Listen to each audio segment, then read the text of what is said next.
Today I'm going to be doing a 2-year long-term review on my daily driver device, the iPhone 15 Pro Max. And I've had this one in my use for a couple of years now, and I wanted to kind of break down the positives and negatives of the device in case you're in the market to pick one up. Now, the first thing I'm going to point out is that this device is made of titanium. A lot of the newer devices nowadays, the Pro Max devices, are aluminum, and that's become kind of a problem with the paint and the durability. And as you can notice on this one, after 2 years of normal daily use, there's nothing wrong with it at all. There's not a scratch, not a nick. The device is pretty much flawless after 2 years of use, and that's something that a lot of people that I know that have the 17 Pro Max can't really say. So not only is this 221 grams and substantially lighter than the 17 Pro Max and lighter than the 16 Pro Max, because of the fact that this is titanium, which also the 16 Pro Max had as well, the device's durability is next level, much better than the standard devices that are made nowadays that are in aluminum, and much better than the Pro Max devices. Also, to find a device this light that's a Pro Max, you'd have to go all the way back to the iPhone XS Max, which is probably 5 or 6 generations back. All the devices, the 14 Pro Max, the 16 Pro Max, the 17 Pro Max, weigh substantially more than this. And so if you're looking for a Pro Max device that actually feels quite a bit lighter, you might want to consider going this direction.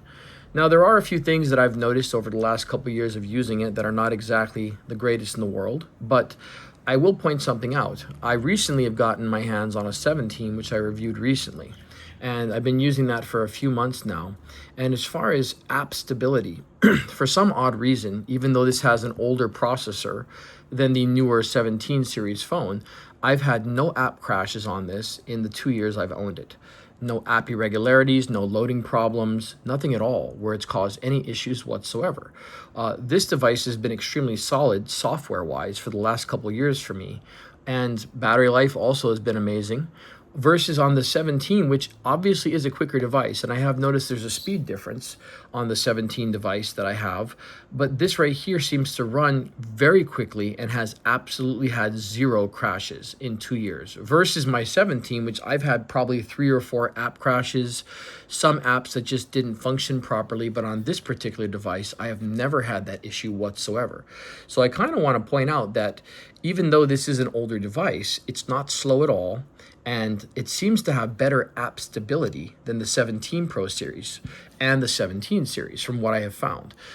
So right there is something to consider. Better build quality, lighter, and also seems to have better, for whatever reason, better stability in the software, which is extremely unusual. Like I said, when I did my 17 review recently, I was kind of shocked because I've never had an issue at all on my 15 Pro Max, and it has a much older processor. This has 8 gigs of RAM, which the newer 17 has as well.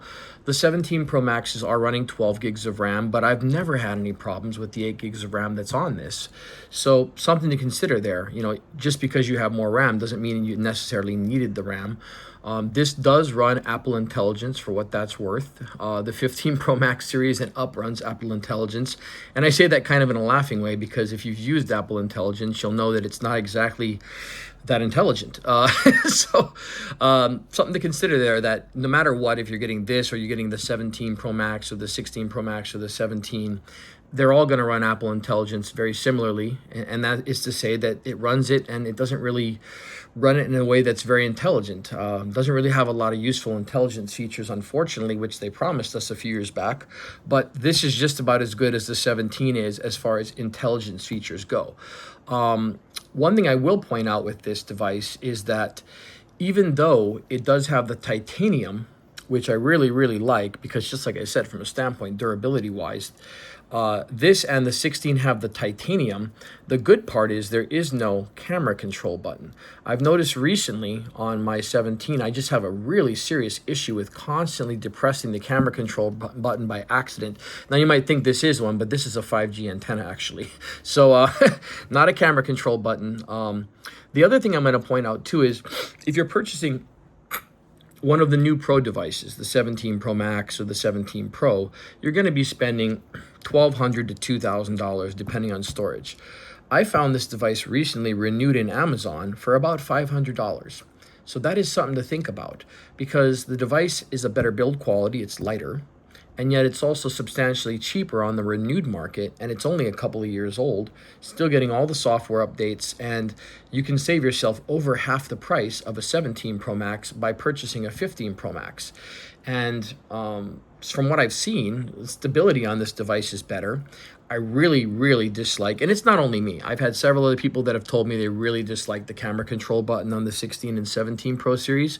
So if you've used somebody's phone that has camera control and you're not the biggest fan, I invite you to consider looking on Amazon Renewed section and take a look for one of these devices. If you're in the market to purchase or upgrade your phone from an older device, you may want to go this route, as it does not have camera control, which, I mean, to be honest, most people I know that have the camera control button, they're pretty much going in any way, and they're going in the old-fashioned way, and they're pinching to zoom, and that's just what it is, guys. They're pinching to zoom, and they're firing from the camera the way that people have always done for a number of years. No one's really using camera control, and from what I've seen too, a lot of people that have cases, the camera control button is either not functional or some of the functionality is impaired. So this, you don't have to worry about that because it doesn't have that feature. And I do think from a standpoint, there's some weak points on this phone. There are a couple I've noticed over the last 2 years, and I'm going to point them out to you right now. When I'm in direct sunlight, and this is with my 17 device that I have, and this phone is exposed to sunlight. The 17 Pro series has a substantially better, much brighter screen than what this phone has right here. But as far as in day-to-day use, when you're inside a building or in 90% of your environments, like in your car, in your office space, you're not going to notice the difference. The screens look the same, and it's a great screen. You know, I don't have any issues with the screen whatsoever. In direct sunlight, the 17 Pro, 17 Pro Max, the iPhone Air have a better screen than this. And that's just what it is. The other thing I've noticed too is that using this phone for extended periods of time in direct sunlight, 10 minutes of watching YouTube outside, I've noticed that the screen will substantially dim to a much dimmer brightness than what the 17 or 17 Pro will. So if you're going to be using your phone extensively outdoors, you're gonna notice it's gonna heat up. You're gonna feel the warmth in your hand, whereas I didn't notice that at all with the 17 series. It never really heated up on me at all. This, with use like that, where you're outdoors in direct sunlight using YouTube, this warms up to the touch to me, and not to the point where it burns you or anything, but to the point where you can feel like, wow, the phone's getting quite hot. That is one advantage I will say on the 17 Pro and the 17 series in general. They seem to be running quieter, and the screens, not quieter, I'm sorry, cooler. They're running cooler, and they're also staying brighter in extended sunlight exposure, to where the device is still much more legible than the 15 Pro Max series. But I will say this, guys, if you're going to get a phone, and the differences are predominantly that you're going to spend $700 to, let's just say, $1,500 more getting yourself a newer device that has a slightly better screen and slightly better thermal management. I mean, because you're looking $500 on this. If you get a top-end 17 Pro Max, you're spending $2,000. I mean, we're talking a $1,500 difference there. Is that a $1,500 difference? I don't think so. You know, if you're in the market to purchase a phone and you're coming from a 12 or a 13 series, or even a 14 series of any type, I'd recommend you go this route. Because if you have a 14 Pro Max, it weighs substantially more than this, and this phone is substantially better. This one also has the USB-C, whereas a 14 Pro Max is the old lightning cable. So if you go this route, you're getting much more modern, much lighter, and it's substantially less money. I mean, about $500 to pick one of these up in excellent condition on renewed section of Amazon, versus spending $1,200 to $2,000 on a 17 Pro to Pro Max series, depending on the memory you're getting. Hell, I've even seen these for $650 on Amazon Renewed with a 1 terabyte memory.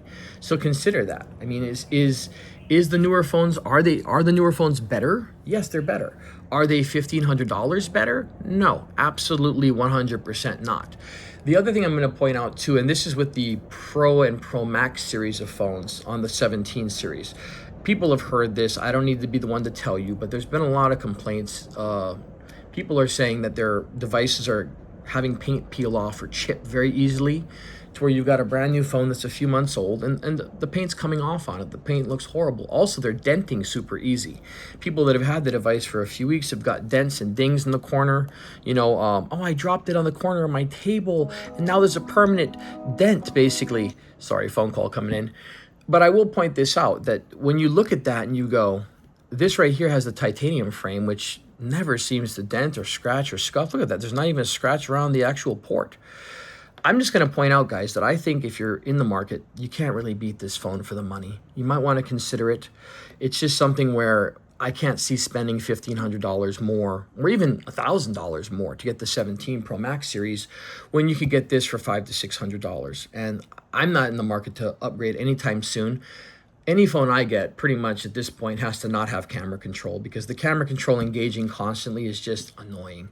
That's my review, guys. Highly recommend you check out the 15 Pro Max. Amazon renewed section, $500 to $600. You really can't beat the price. Have a great day now.